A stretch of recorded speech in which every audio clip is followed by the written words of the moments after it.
welcome to Spawn Point, the show for gamers by gamers. I'm Bajo. I'm Rad. I'm Goose. And I am D.A.R.R.E.N. And welcome back, guys. We totally missed having you on the couch. Thanks, Bajo. Our trip to E3 was amazing. It was a whirlwind of new games. I hope you guys enjoyed catching our daily updates on the ABC Me app. Affirmative, Goose. They were marvellous. And if any spawnlings missed watching them, they're still online, so you can catch up whenever you want. And most importantly, did you bring me back a present? We did. Wait, we did? Yeah, we have even more super cool behind-the-scenes stuff from E3, and today we're going to show you.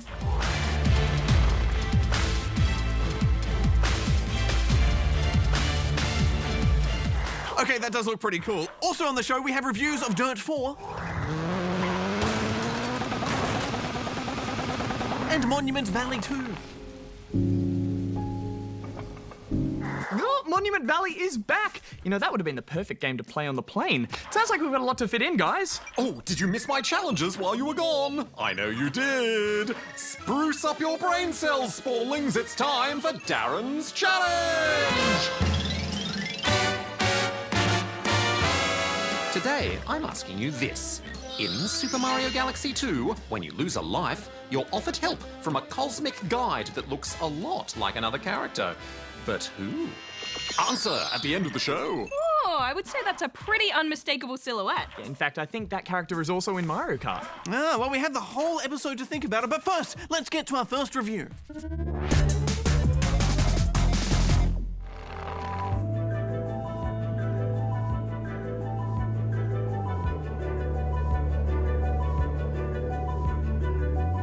Monument Valley 2 is a follow-up to the successful original mobile puzzle hit.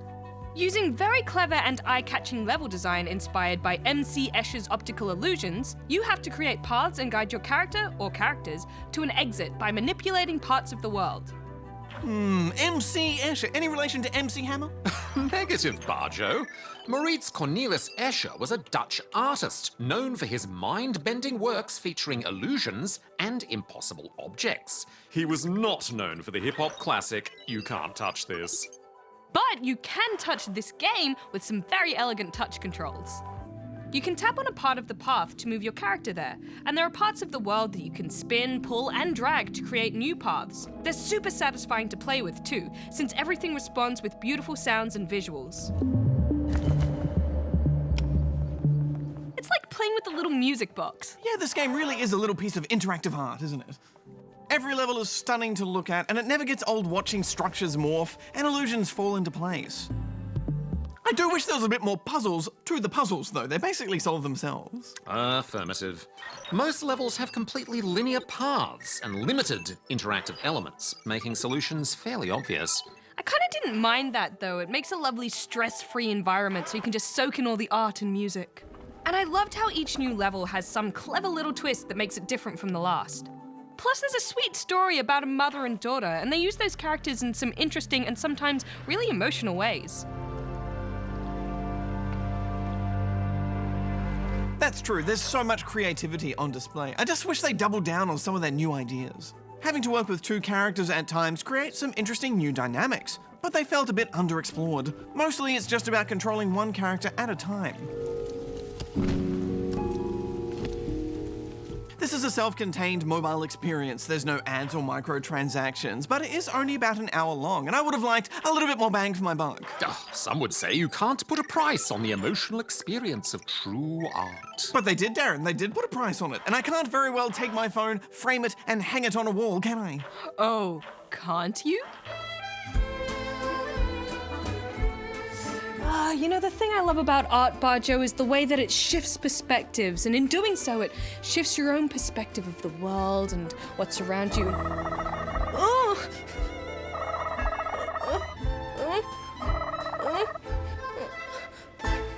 Bajo! Art! Art! Such art. This game is so beautiful, though. I would happily screenshot any part of it and hang it on my wall and call that art. But it's also a really interesting puzzle mechanic, and it's a shame they didn't push that further, because it is too easy.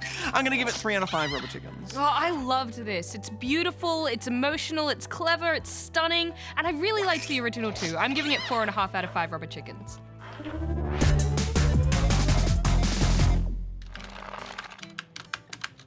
Hey, Bajo, isn't it time to head over to E3 again? Oh, I think you're right, Goose. But hang on a sec. Whose turn is it to go this year? Well, you and I went last year. And Darren still hasn't sorted out his intergalactic visa. Well, Rad, I guess you're up. But remember, you have to get a heap of exclusive interviews. Yes, and keep a tight schedule. Remember last year when you got lost? That's right, I was in Hall A, you were in B. I was in B, I It was think. just a Who knows huge what mess, happened? It was a big wasn't it? kerfuffle. You know what? Maybe you should go as well to keep Rad company this year. Yeah, that's probably a good idea. All right, ready to go, Rad?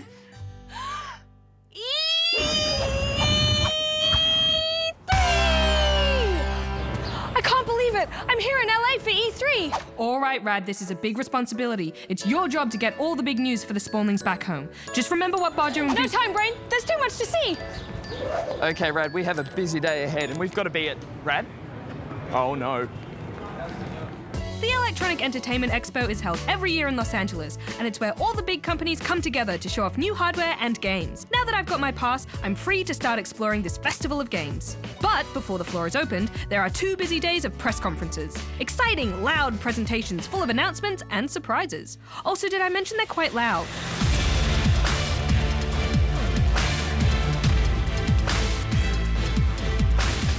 We are proud to welcome the newest member of the Xbox family, Xbox One X.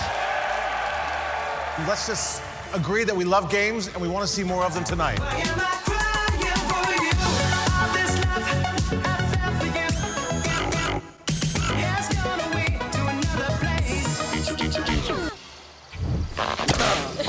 It's a dream that takes years of preparation for just one go at that unforgettable moment.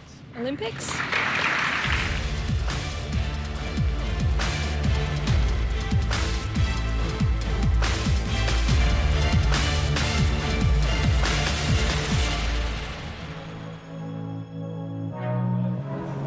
Now that the press conferences are done, it's time to hit the show floor. Attending E3 are journalists, game makers, vloggers, and for the first time the public, who are just as excited as me to get in there and play some games and then meet the people who make them. Let's go!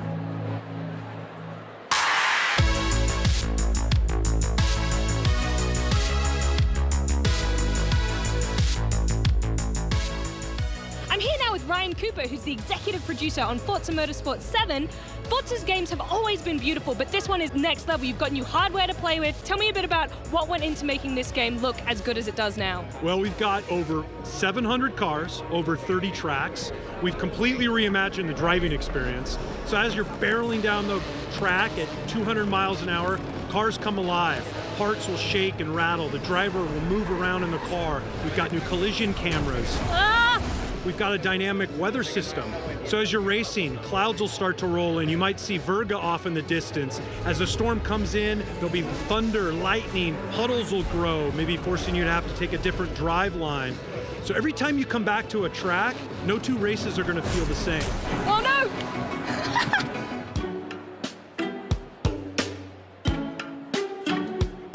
I'm here with Dan Hurd, who's the director on Super Lucky's Tale. Dan, what is this game about? Well, Super Lucky's Tale is a character action adventure platforming game reminiscent of all those games that we used to play in our youth. And so at Playful, we set about to make just a game full of joy and delight and fun of exploration. It's seriously so cute. So Lucky's a bright, inquisitive fox just full of adventure, and so he gets plunged into this larger story larger than himself, and he's on a quest to defeat the mysterious Jinx and his no-good kids, the kitty litter.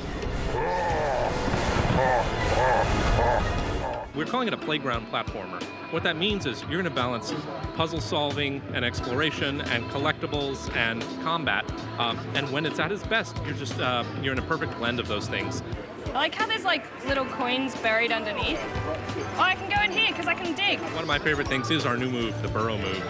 It just feels good, and we knew we stumbled on something cool when we started preferring it in the studio to even running around. We're like, no, I just want to burrow all the time. So there's a little bit of speed in there, a little bit of speed boost you get when you're just plunging in and out of the soil. You collect all these different collectibles. There's a layer of things under the ground that you can't find unless you start burrowing around, and it's one of my favorites.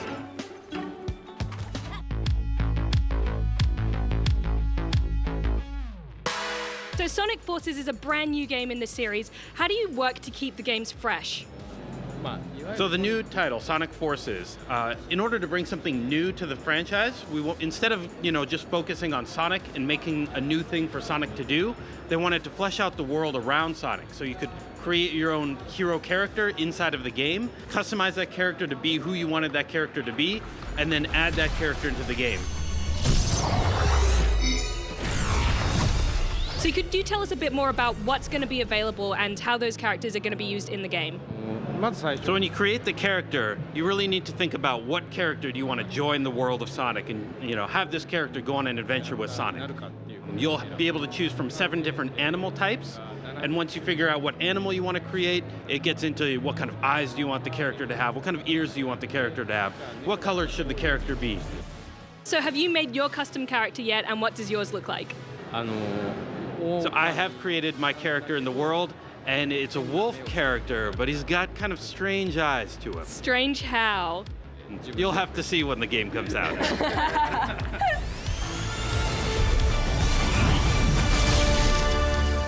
After only just a few hours on the floor, I need to step outside and get some fresh air. Lucky for me, there's a cool space across the road for developers to show off their games in comfort and style. I'm here now in this really cool caravan with Bids. Bids, tell me about your game. Well, the game Swords of Ditto is an action RPG, but it's a compressed action RPG. So what we've done, we've got a lot of the game, the kind of things you would have in an action game like that, but we shrunk it down so that instead of lasting, say, 20 hours, 30 hours, you have lots of different stories that each last about 2 hours. And the events that unfold based on the gameplay that you have in the game, they affect what happens in the next game. So you have these legends that you create as you play.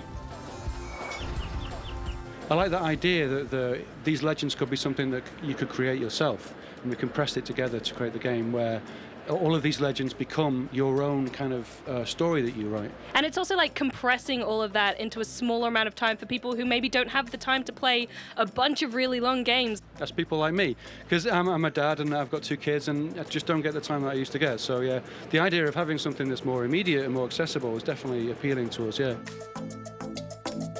In the game that we have at the moment, in the demo, we only have 3 characters. We have a boy, a girl, and a robot. But the final game will have lots of different characters, lots of animals. Yeah, we're going to go all out on that, so you get to play lots of different people. Robot's good. Down all like that one. I'm here now with Gitsy and JW, who have created this awesome little short game called Minute. Tell me about your game. So Minute is a little black and white adventure where you die every single minute. Just go on little adventures, you kind of have this time pressure and you try to talk to strangers, you go find items and you start over again. Minute's not a very long time, so it just ends and then restarts after a minute. Yeah, but any of the items you find, you keep. So there's this kind of progress where you might find a sword and suddenly you can, cut some bushes and go further and it just grows that way. You have this little 1 minute radius that keeps expanding that you explore throughout the game. Tell me a bit about the art style of this game. It's quite simple. Yeah, we did a game jam previously. That's how we came up with this concept, and we kind of wanted to set our limitations, so we came up with like the black and white art style, the 60 seconds, and that's kind of where we got it from. It's just so nice to meet such talented and fun developers. But for now, it's time to head back inside and hunt down more interviews. The buzz on the floor this year is electric. And with so many people running around trying to play as many games as possible, it's easy to get distracted and even a little lost. Wait, where was I meant to be next? Hang on, haven't I been this way before? I came down that hallway. No, it was this way. Don't forget to get a lot of interviews. Don't get too distracted, Rad. Remember to charge your phone. If you get lost, Hall A don't connects forget. to Hall C. B connects to C. You've got to go through Don't forget your and questions, spin in Rad. circles in the Get hall. Bajo a present. Could E3 be too much for one Rad?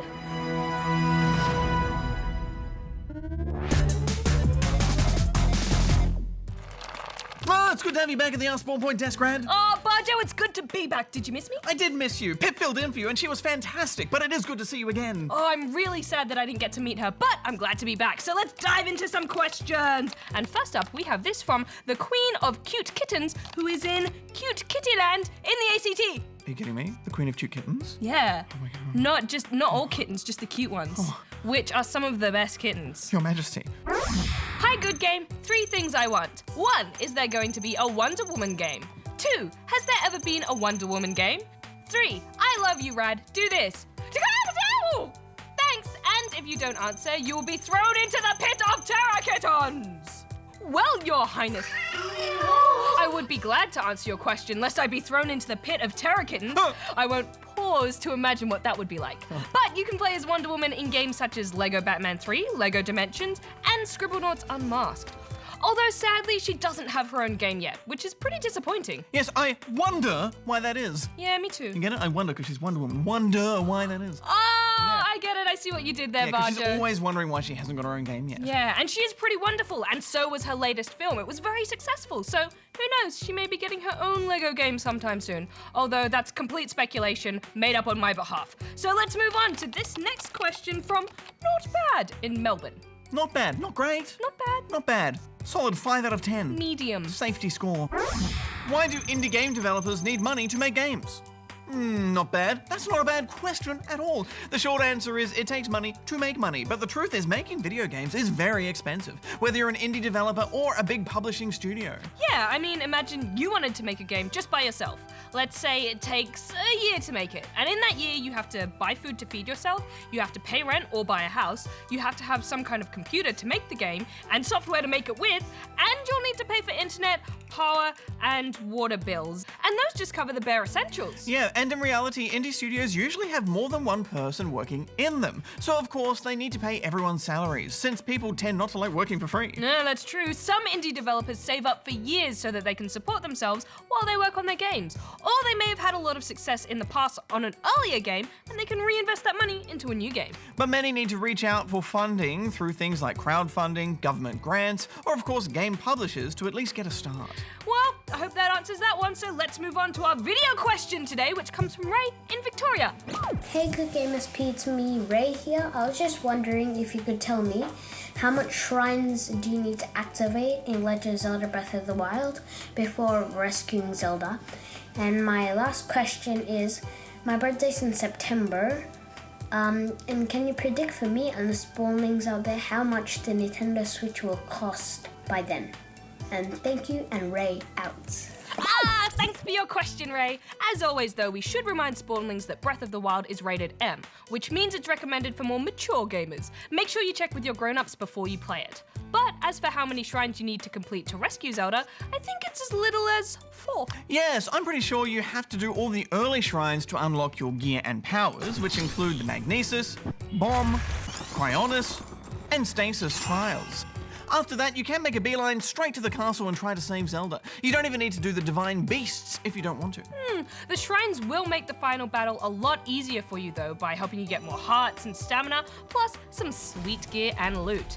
And the Divine Beasts will help out by dealing a bunch of damage to Ganon and giving you some special powers. But that's all optional, which is pretty amazing. Yeah, if you think you can take down the final boss with just 3 hearts and a tiny bit of stamina, then go for it. Lots of speedrunners have done it, so it is possible, if very difficult. Yes, very difficult. But if you fail trying to beat Ganon, you're free to go back out into the world and keep getting stronger if you think you need to. So there's no real harm in trying as soon as you think you're ready. As for my prediction on what the Switch will cost in September, well, I predict it'll cost exactly the same as it does right now. Yeah, the chances of an official price drop so soon are very small. But eat me especially considering how well it's selling at its current price. But as we've said before, stores will often have sales and bundles, especially around the holidays. Oh, I can't wait for the holidays. You'll just have to keep your eyes open. Thanks again for your question, Ray, but that's all the time we have for this week. Of course, if you've got a question that you'd like to send us, especially a video one, you can go here and send it in. What do you like to do in the holidays, Rad? I like when the sleigh bells ring into the ring, ting, tinging with you. That's Christmas. That's Come on, it's I gotta play lots of games. DiRT 4 is about being at one with your car, feeling the road through the controller. But most of all, it's about staying in control and keeping your nerve. And we didn't do any of those things. No!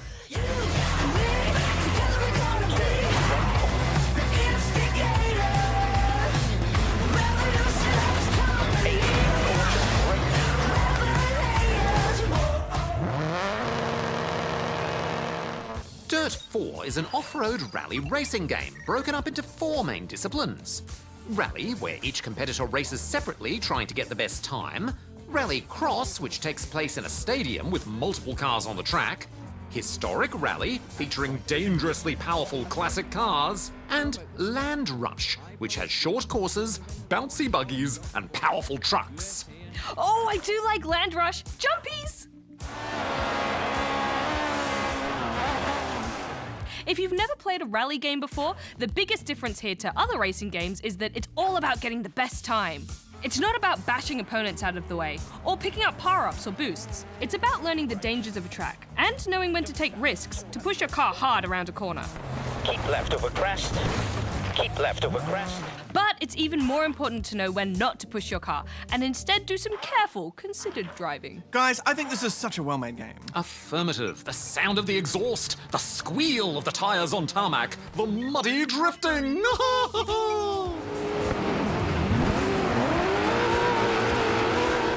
Oh, rally is so stressful, but in a good way. When I play, I make a face like this. Yeah, totally. I make a face like this.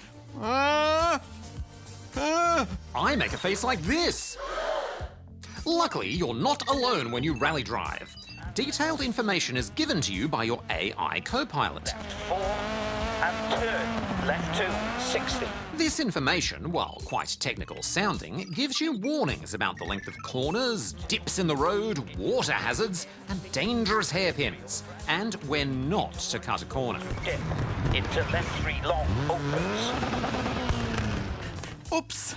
The co-pilot reactions do take a while to get used to. In fact, after a while, I turned the voice off completely. The voice directions never stop, and some might find that annoying. But I tell you what, it's less annoying than being navigated by Darren. Subdued left. Subdued left? What does that mean? Moody right. Moody right? How am I supposed to know moody right? Polka dot left. And I'm just gonna get this sign here. That's the wrong game mode, Raj. You're not getting points for those. There's another sign. Get back on the road. I'm stuck in a tree. Get back on the road. I'm trying to get back on the road. Oh, hello! Hello, friends. Bombastic left. What's the bombastic left? Subtle right with sugar. I think I see a rabbit. No, it's a rock. It's That's a just a rock. Stay on the road, Bajo. I'm trying to stay on the road. Give me some corner directions. Do not drive like a noob. I'm not driving like a noob. I need directions. You're meant to be the Drive like co-pilot. a non-noob. I cannot be held responsible for your misinterpretation of clear and accurate directions. Well, one thing that was clear was the game's controls and settings. If you're a hardcore sim racing expert, all the tuning, tweaking, and simulation options are there for you to delve into. But if you're like us and enjoy the thrill of the game without wanting to get too deep into the realistic side of things, the gamer setting is for you. Sometimes racing games don't quite get that balance between helping you too much and giving you full control, but in Dirt 4 it is perfect. Then there's the visuals. The game looks excellent. The frame rate is smooth and the tracks look great with plenty of detail. Most importantly, the tracks are designed well with plenty of complexity. Yeah, the tracks are always fun to race on, and it's actually quite a terrifying game when you see trees and rocks and walls coming towards you. Damaging your car can have seriously negative consequences, but the damage does look amazing, especially on the historic cars, which, by the way, are adorable. So adorable. There are over 50 cars in this game, which is a lot for a rally racer. Along with purchasing new cars as you progress through the events, you'll also need to hire a team to maintain your car and impress sponsors to help pay for everything.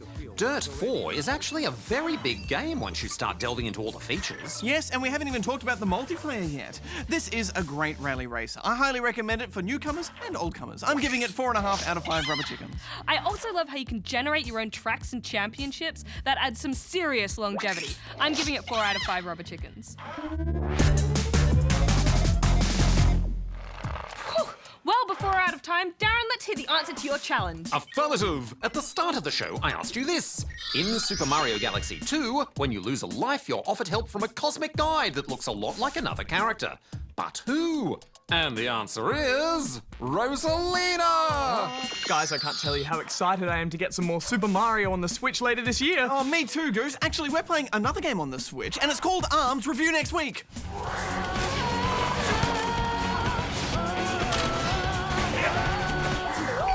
So much fun! They kind of remind me of your arms, Darren. Don't forget to catch Spawn Point Scoop this Monday for all the latest in gaming news and more fun. Yes, only on the ABC Me app. Until next time, Bajo out. Rat out. Goose out. Darren out. Guys, things looked pretty intense at E3. What happens in part 2? You're gonna have to watch it to find out. Yep, no spoilers. Tell us. Tell us now. Oh, tell us. Patience is a virtue.